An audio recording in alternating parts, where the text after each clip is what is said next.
आप सभी पत्रकार साथियों का प्रेस वार्ता में स्वागत है। आज आम आदमी पार्टी के सभी कार्यकर्ताओं ने महत्वपूर्ण विषयों को लेकर दोबारा फिर प्रेस कॉन्फ्रेंस बुलाई है।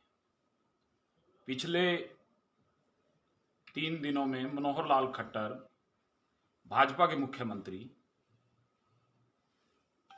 3 दिवसीय दौरे पर कुरुक्षेत्र में रहे, जिसमें उन्होंने जनता से संवाद करने की बात कही। आम आदमी पार्टी के भी सभी साथियों ने विचार किया कि मुख्यमंत्री जी से संवाद करेंगे, परंतु मुख्यमंत्री जी ये दर्शाकर गए कि वो सिर्फ भाजपा के मुख्यमंत्री हैं, भाजपा के जो कार्यकर्ता हैं सिर्फ उनके मुख्यमंत्री हैं, ना कि हरियाणा प्रदेश के मुख्यमंत्री। आम आदमी पार्टी के लोगों ने उनसे बात करने की कोशिश करी, उन्हें पुलिस के बल के द्वारा 2 दिन की हिरासत में ले लिया गया, जेल में डाल दिया गया। मैं आप लोगों के माध्यम से मुख्यमंत्री जी से पूछना चाहूंगा, जब आप आए संवाद करने के लिए थे तो क्या लोगों को जेल में डालने के लिए आए थे? यहां के अशोक अरोड़ा जी के छोटे भाई विधायक सुभाष सुधा जी जब भी मुख्यमंत्री का कार्यक्रम करवाते हैं तो आम आदमी पार्टी के सभी साथियों को जेल के अंदर डालने का कार्य करते हैं। आप लोगों के माध्यम से मैं उन्हें एक लाइन बोलना चाहूंगा, जालिम जुल्म उतना कर जितना सहन कर सके। हम लोग तो जेल भी काट लेंगे, पर आपसे कभी जेल भी नहीं कटेगी, मैं उनको ये बता देना चाहूंगा। अरे हम लोगों की बात करने के लिए उनके सामने जाना चाह रहे थे, उनसे बात करना चाह रहे थे, हमने पुलिस प्रशासन से भी कहा, परंतु किसी ने हमारी नहीं सुनी। चलो वो तो जैसा भी है ठीक है। हमारे वही बात आज फिर दोबारा है। आपके खेल मंत्री जो पेहवा से इस जिले का एक विधानसभा क्षेत्र पेहवा, वहां के आपके खेल मंत्री के खिलाफ महिला कोच ने छेड़छाड़ का आरोप लगाया है। आप उस पर क्या अपना पक्ष रखेंगे? मुख्यमंत्री जी ये क्लियर करें। कुरुक्षेत्र जिला आपसे इसकी मांग करता है कि आप अपना पक्ष क्लियर करें।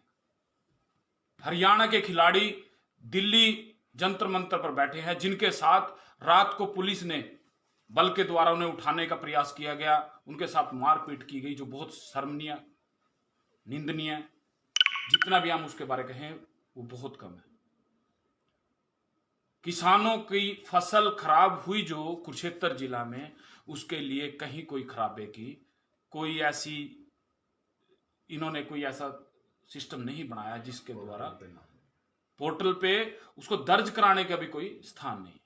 मुख्यमंत्री जी आपको ये बता के जाना चाहिए था कि कुरुक्षेत्र जिले में कितने किसानों की फसल खराब हुई और आपने कितना मुआवजा दिया।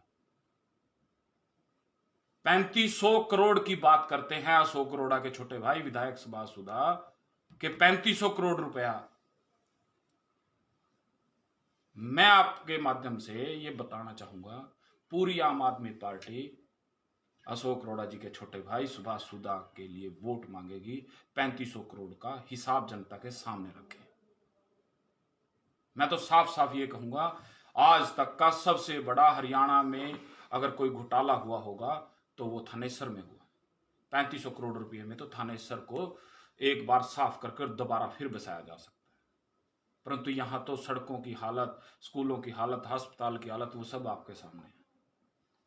मुख्यमंत्री जी ने कहा कि हमने 50,000 निमंत्रण दिए जिला कुरुक्षेत्र के अंदर जनसंवाद में लोगों को बुलाने के, हमें तो नहीं मिला। और मैं जानना चाहूंगा शायद आप लोगों को भी नहीं मिला होगा, पत्रकार साथियों को भी। और यदि आपने 50,000 निमंत्रण बांटे हैं तो फिर 50,000 लोग क्यों नहीं आए आपके कार्यक्रमों में? आप कार्यक्रमों में जाकर जिस गांव में आप गए वहीं के लोगों को आपने धमकाने का कार्य किया, उनकी, अरे जहां आप एक दिन के लिए गए हो वो पीढ़ी दर पीढ़ी वहां रह रहे हैं, आप वहां जाके उनकी बेइज्जती कर रहे हो, इंसल्ट कर रहे हो। शर्म आनी चाहिए मुख्यमंत्री जी आपको, और यहां पे सुभाष सुधा जी को भी।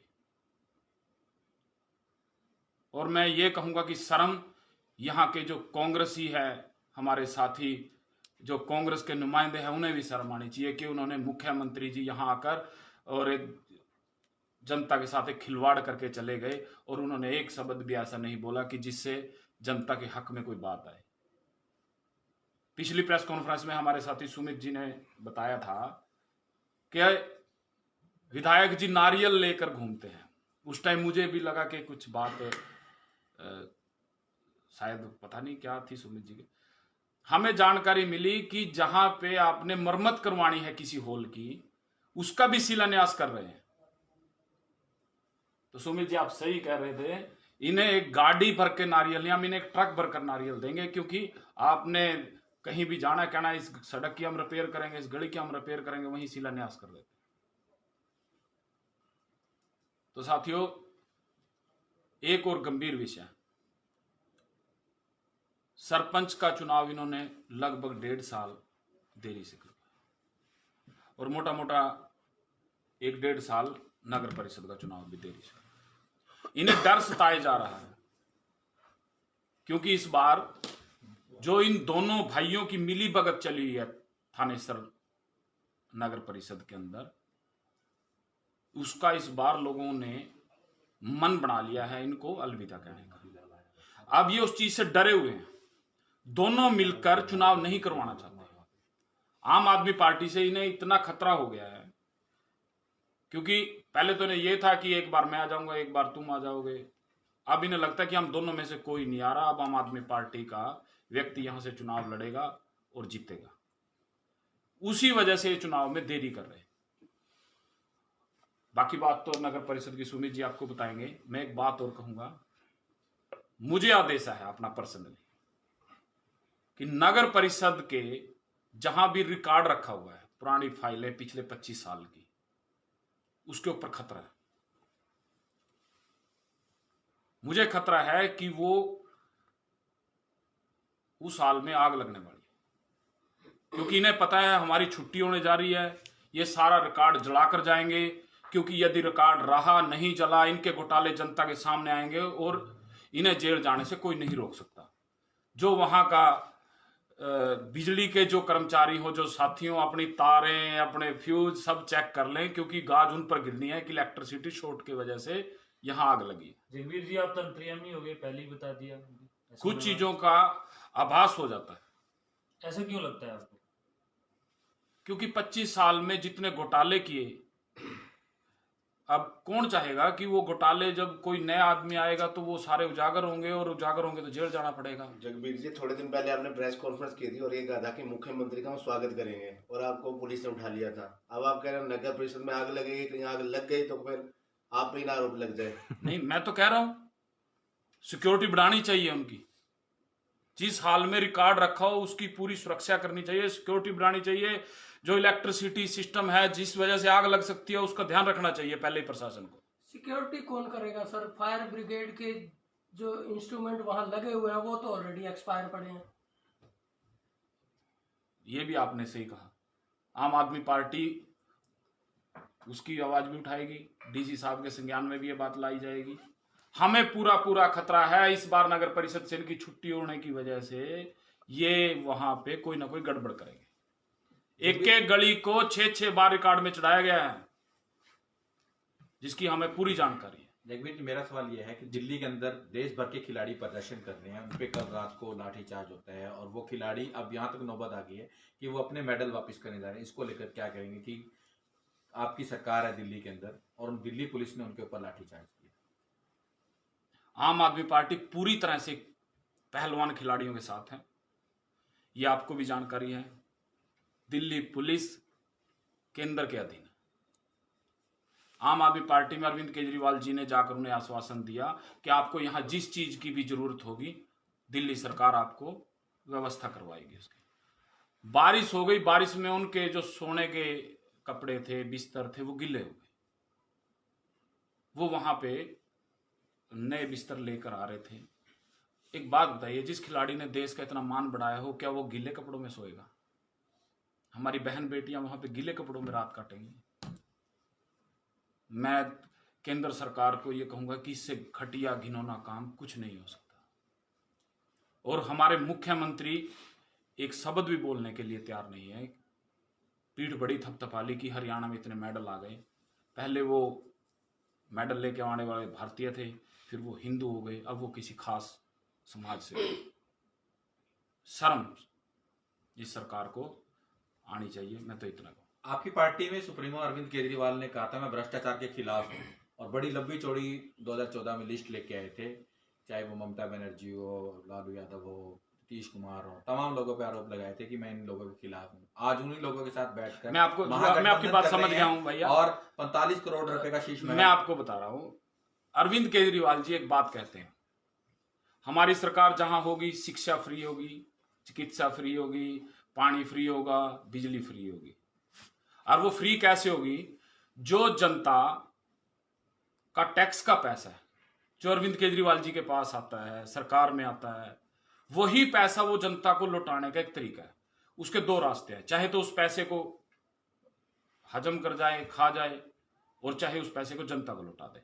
अरविंद केजरीवाल जी ने फिर कहा है हरियाणा के अंदर आम आदमी पार्टी की सरकार बनेगी, शिक्षा फ्री होगी, हर व्यक्ति का बच्चा, मजदूर का बच्चा भी ऐसे स्कूल में पढ़ेगा जिसमें एक अमीर का बच्चा पढ़ता था, स्वास्थ्य फ्री होगा, महिलाओं के आने जाने की साधन फ्री होंगे, यात्राएं फ्री होंगी, और बाकी सब जो भ्रष्टाचार यहाँ पे है उससे हरियाणा प्रदेश को मुक्त कराने का मेरा सवाल जोगना खेड़ा जी यही है कि आपकी पार्टी भ्रष्टाचार को लेकर आई थी कि भ्रष्टाचार नहीं होगा, मगर अरविंद केजरीवाल पर आरोप लगाए गए हैं कि 45 करोड़ रुपए का, जिस समय देश की अर्थव्यवस्था रुक गई थी, कोरोना का वो सारा पैसा था, कोरोना महामारी का, कोविड महामारी, उससे अपने आलीशान शीश महल तैयार करें। हाँ, जो कोरोना महामारी का पैसा था वो तो प्रधानमंत्री केयर फंड को एक ऐसा अकाउंट बना था, उसके अंदर गया सारा, प्रधानमंत्री रिलीफ फंड।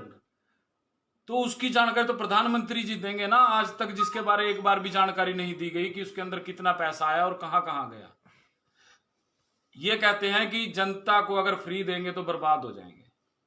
पंजाब के अंदर आम आदमी पार्टी की सरकार बनी, बिजली फ्री कर दी गई 300 यूनिट तक। पहले जो कर्जा था उसमें से 14,000 करोड़ रुपए का कर्जा चुका दिया गया। ये आपके सामने एक अरविंद केजरीवाल जी की ईमानदारी का एक सबूत है। सुमित हिंदुस्तानी जी नहीं कोई सवाल हो तो उसका जवाब देते हैं, बाकी जो आज तारीख है, नगर परिषद चुनाव को लेकर डेट लगी हुई थी आज की, तो उसको लेकर क्या कहना चाहेंगे नगर परिषद चुनाव को लेकर, क्योंकि आप भी आपके धर्मपत्नी चेयरमैन पद के दावेदार हैं। आज तारीख 4 मई है, आज माननीय हाईकोर्ट में सुनवाई चल रही है, देखते हैं आगे क्या आदेश आता है। हम तो कानून को मानने वाले लोग हैं, कोर्ट को मानने वाले लोग हैं, लेकिन एक सीरीज आई थी महारानी, उसमें एक डायलॉग है कि अंधी अंधेरे में दूर तक देखने की बात करती है। तो सुधा जी भी सत्ता के नशे में इतने अंधे हो चुके हैं कि उन्होंने पहले ही पता चल गया था कि मैं 4 मई से पहले चुनाव करवा लूंगा। मैं प्रेस वार्ता के माध्यम से मैं सुधा जी से और उनके बगल में बैठे तमाम नेताओं से मैं एक चीज पूछना चाहता हूं कि वो 4 मई आ जाए, उससे पहले आप चुनाव करवाने का दावा करते थे। आप झूठ बोलना कब बंद करेंगे? आप झूठ मत बोले, कोर्ट को माने, कानून को माने, जो भी फैसला आएगा उसको स्वीकार करें। तो आम आदमी पार्टी तो तभी जब भी चुनाव होंगे लड़ेगी और जीतेगी। सुमित जी, मेरा सवाल, दिल्ली में जो खिलाड़ियों पे लाठीचार्ज, उस पर आपका क्या कहना है? प्रदेश प्रवक्ता भी रही हैं।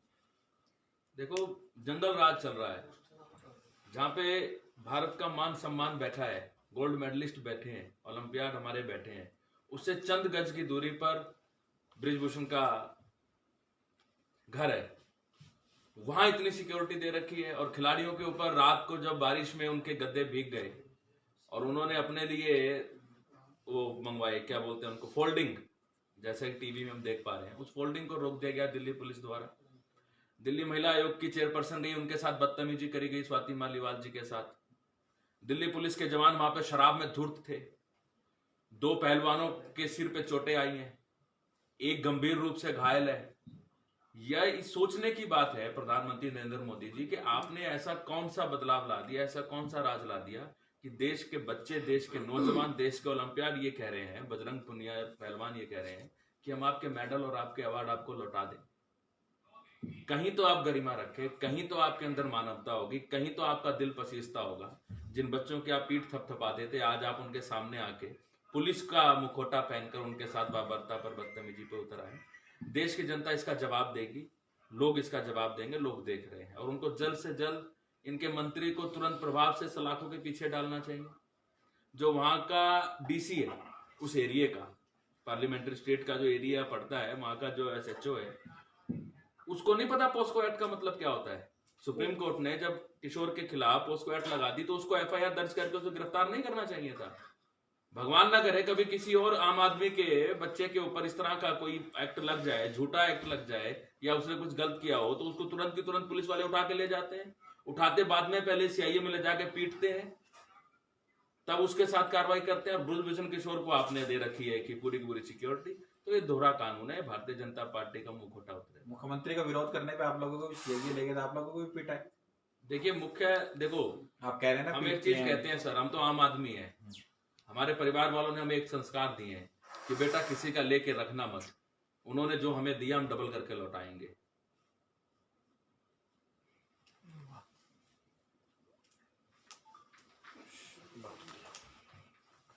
ले आओ भाई।